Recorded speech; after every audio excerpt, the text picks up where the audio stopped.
Okay, let's dive straight into this mind-bending explainer of the universe.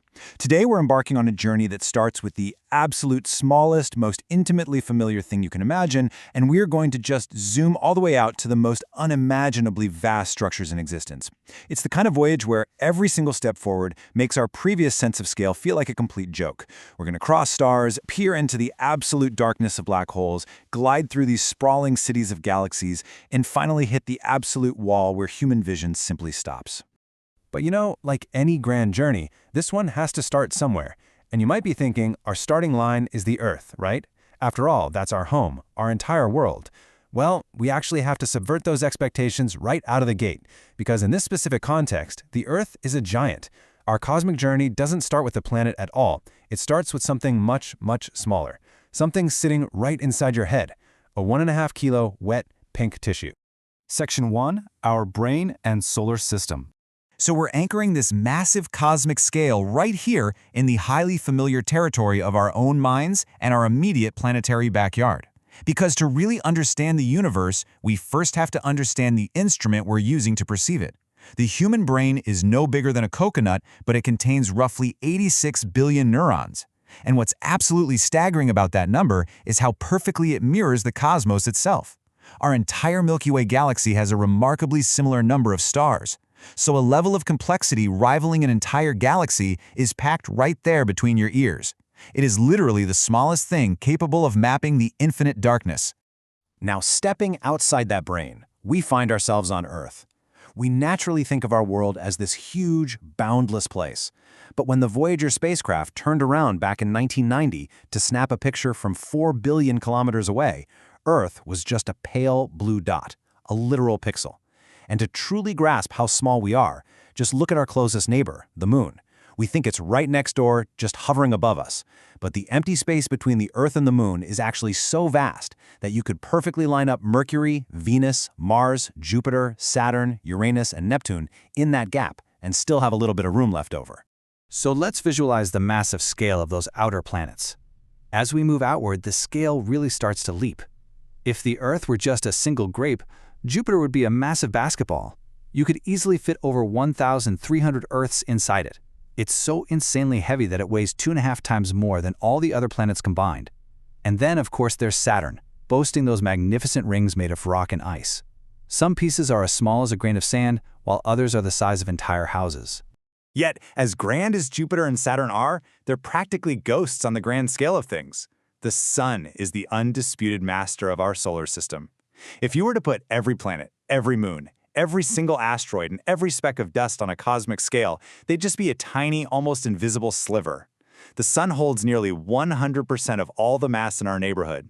Everything else is just, well, debris caught in its orbit. Section 2. Beyond our Sun, Giant Stars. Okay, so the crucial point here is that as we finally leave our solar system, the scale jumps exponentially. The Sun, which just utterly dominated our local neighborhood, is about to become a mere speck of dust on the galactic stage. To see exactly what I mean, let's look at the red supergiant star Betelgeuse, shining up there in the Orion constellation.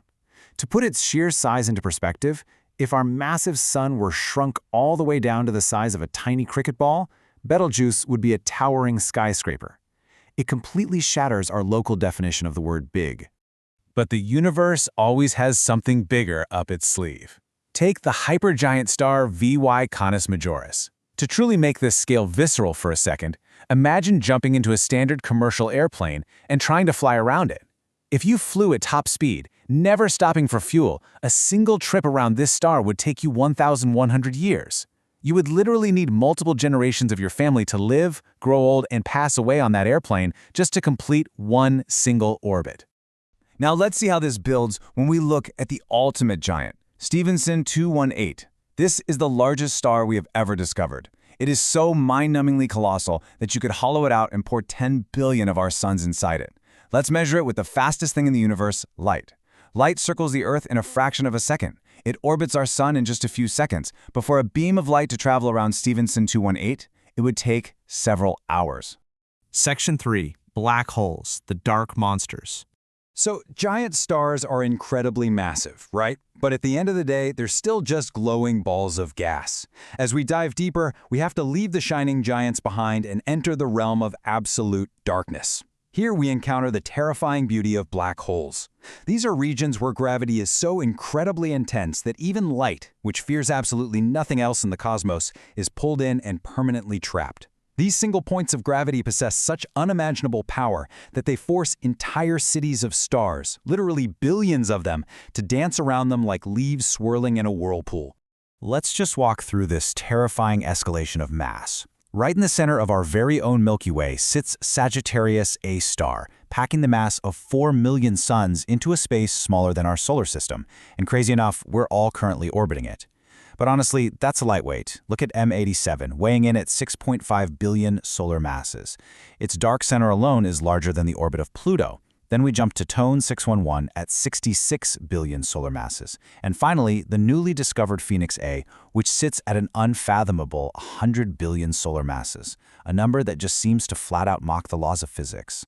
To really induce some cosmic vertigo here, let's focus on TON 618. This isn't a cluster of stars, it's a single dark void.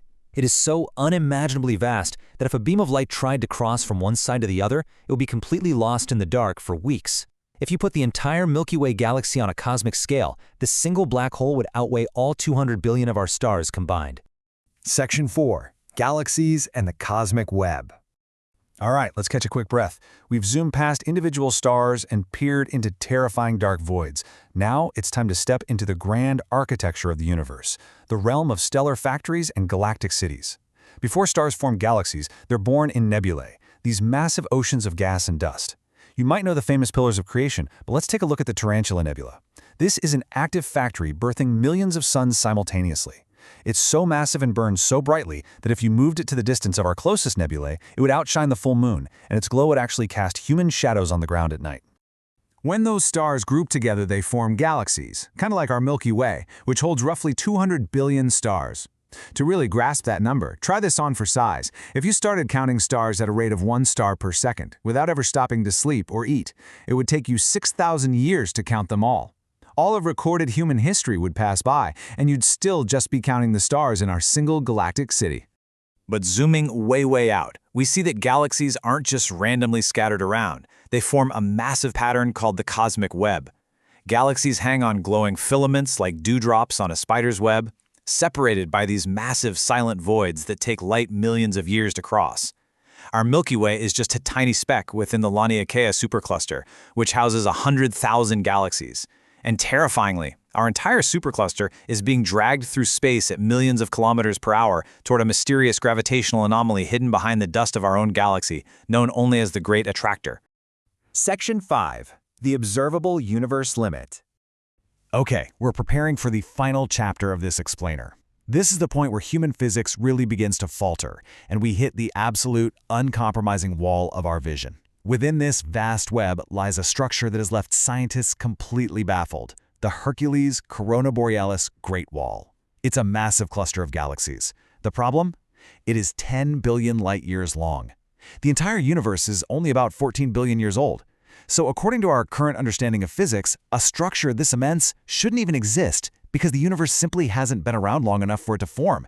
Yet there it is, boldly challenging absolutely everything we know. And then we finally hit the boundary, the observable universe. This is a sphere 93 billion light-years across. Now, it's not the end of the universe. It's simply the limit of what we can see, because light from beyond this border just hasn't had enough time to reach us since the dawn of time.